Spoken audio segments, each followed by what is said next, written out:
Welcome to the ultimate guide to Universal Epic Universe. Today we're covering every ride, attraction, and major show, plus ride info and pro tips to help you plan the perfect day. Let's jump in.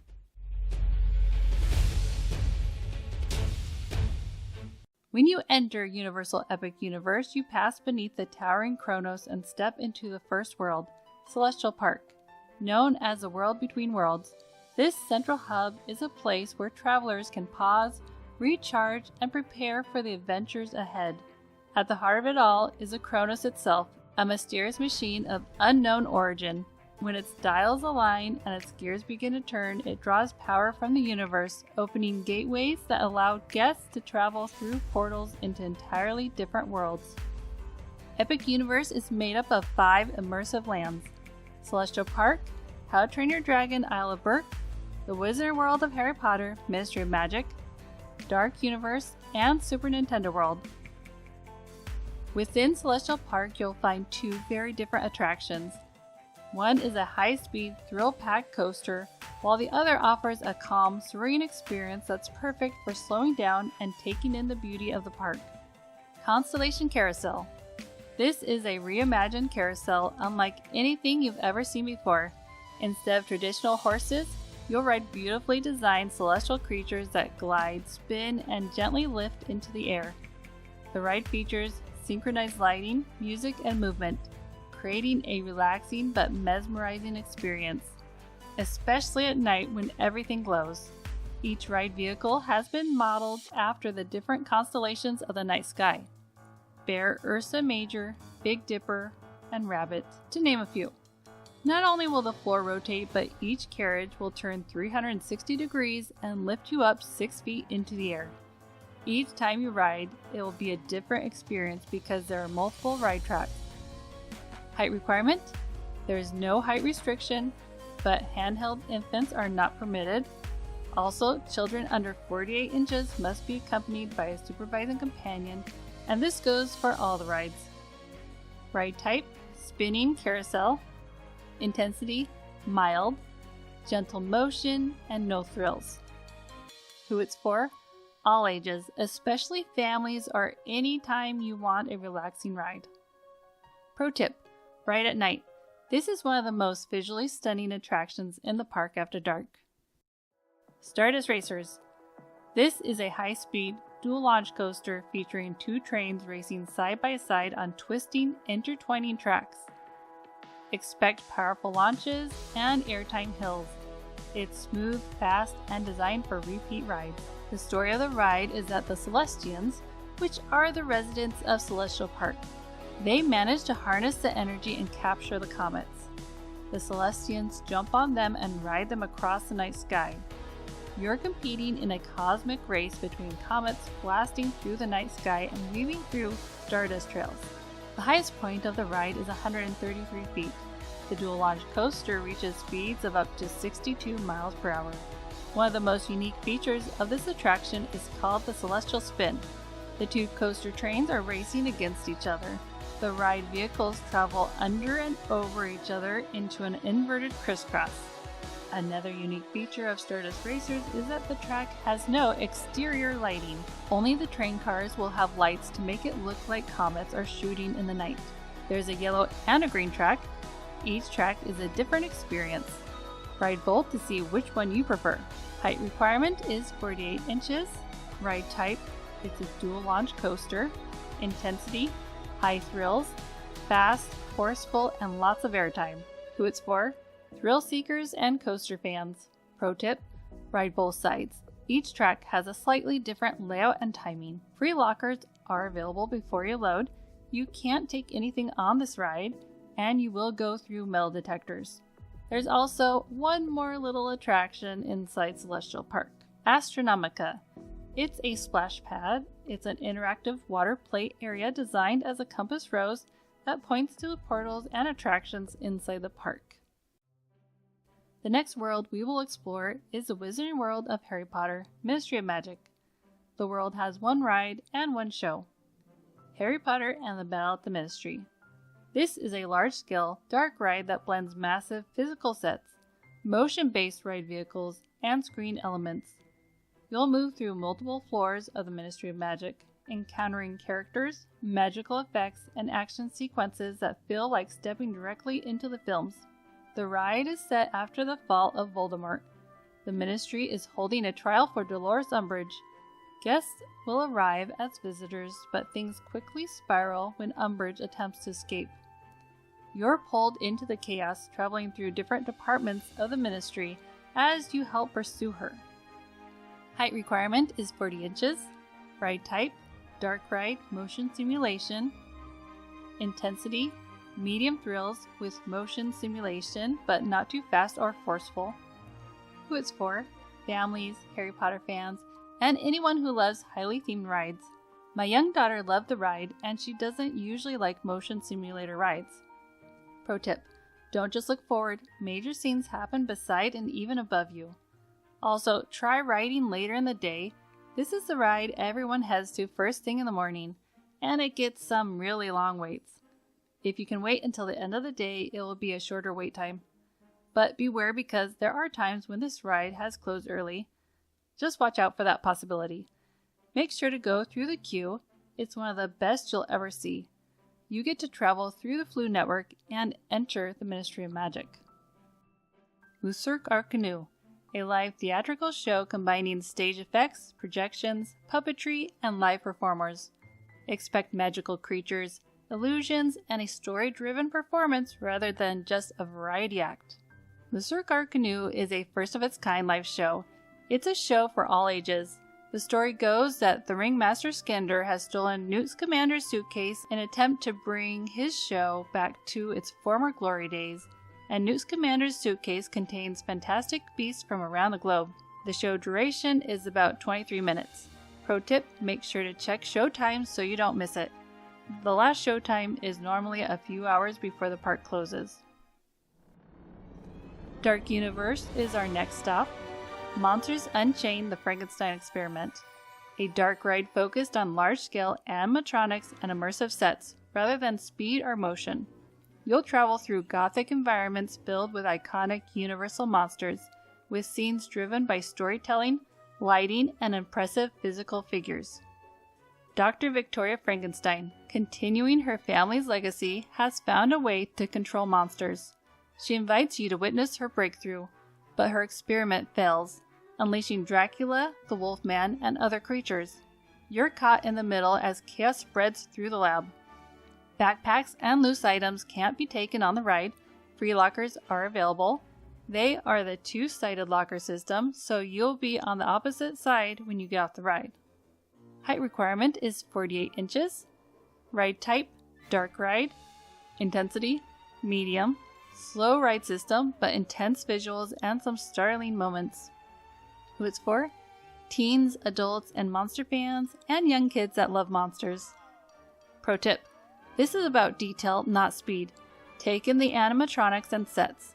The queue has many great details, and you don't want to miss the pre-show where you meet Victoria's very own monster.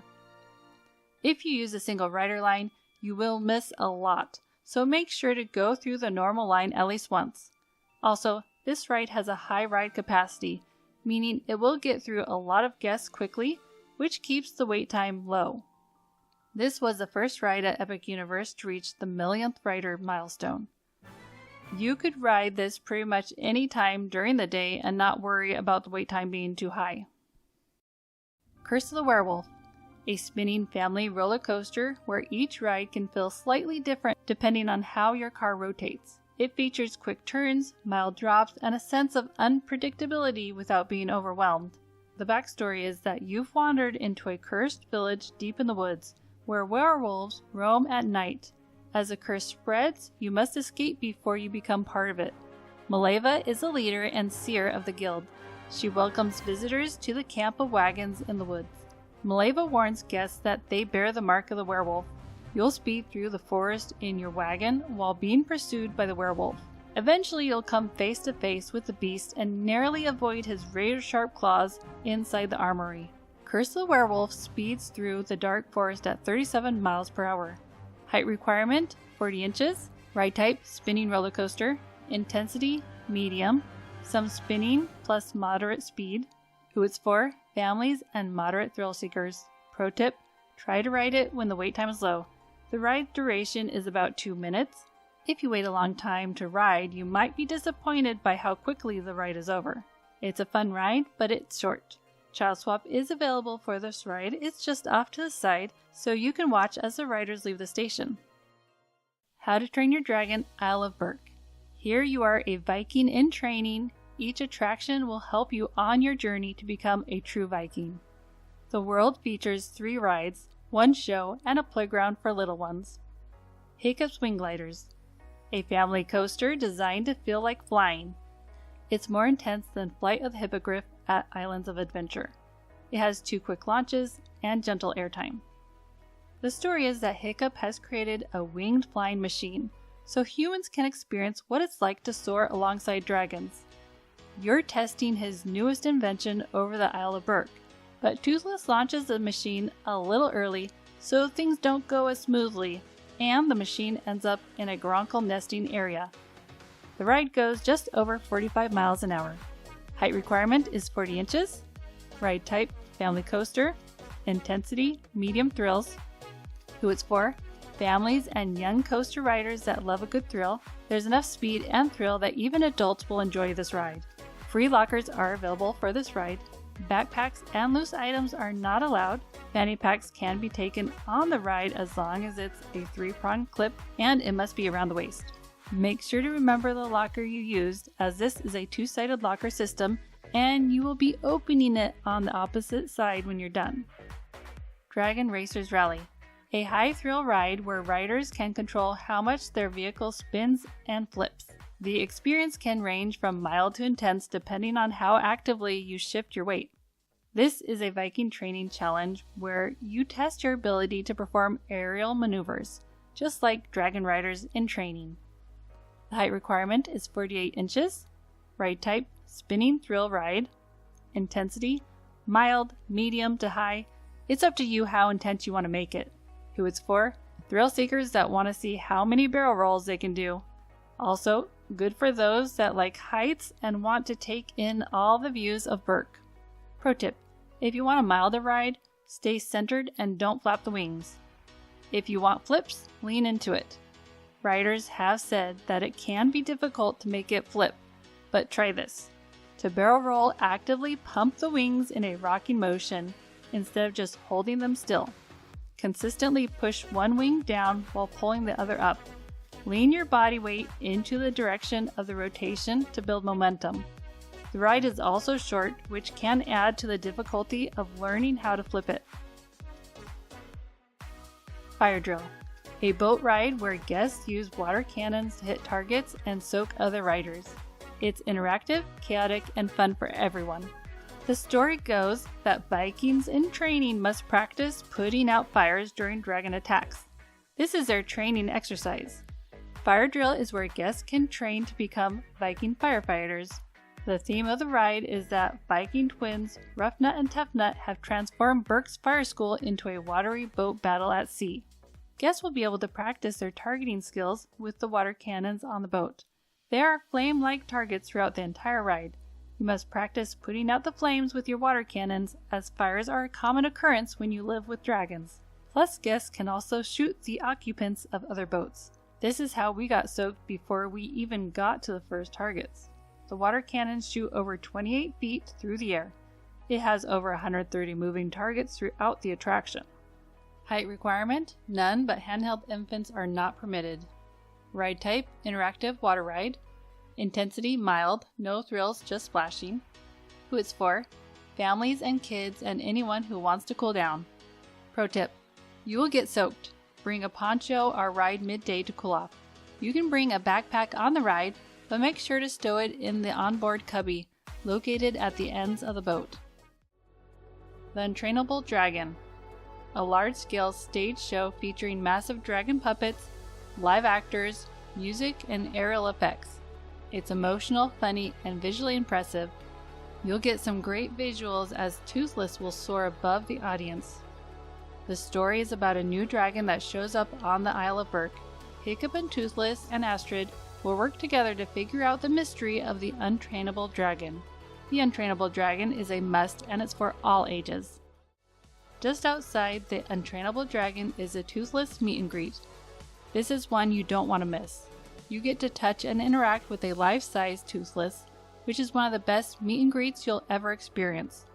This does get a long line, so if you ever see the wait time under 40 minutes, you should jump in line. You'll also meet Hiccup or one of the local Vikings. Either way, the interaction is wonderful. The Viking Training Camp is a fun playground for young Vikings to get their wiggles out. Kids can learn about dragons, play games, and make music. Bathrooms are located inside the playground as well. It also has high towers where you can get some great views of the Isle of Berk. Super Nintendo World is our last stop on our journey and one of the most colorful. This world is more than just the 3 rides inside it, but also fun interactive games called Key Challenges. You will need a power-up band to collect keys and stamps. There is an extra game you can access, but only once you collect 3 keys. You collect keys by playing and winning the mini games around Super Nintendo World. Once you have 3, you can enter Bowser Jr.'s hideout. The story is that the golden mushroom was stolen and Bowser Jr. has locked it away. His minions guard the keys, so as you win the games you collect the keys and get back the golden mushroom when you play Bowser Jr.'s Shadow Showdown, the game inside Bowser Jr.'s hideout. Mario Kart Bowser Challenge. An interactive dark ride using augmented reality headsets. You physically turn your head, aim, and interact with the environment while moving through detailed sets. You've joined Team Mario in a race against Team Bowser. Using special goggles, you'll collect items, throw shells, and compete for the highest score. If you have a power-up band, you will be able to collect points each time you ride. Every ride feels like a different experience as you try to improve your score and win. Before boarding, you will grab a hat and fit it onto your head.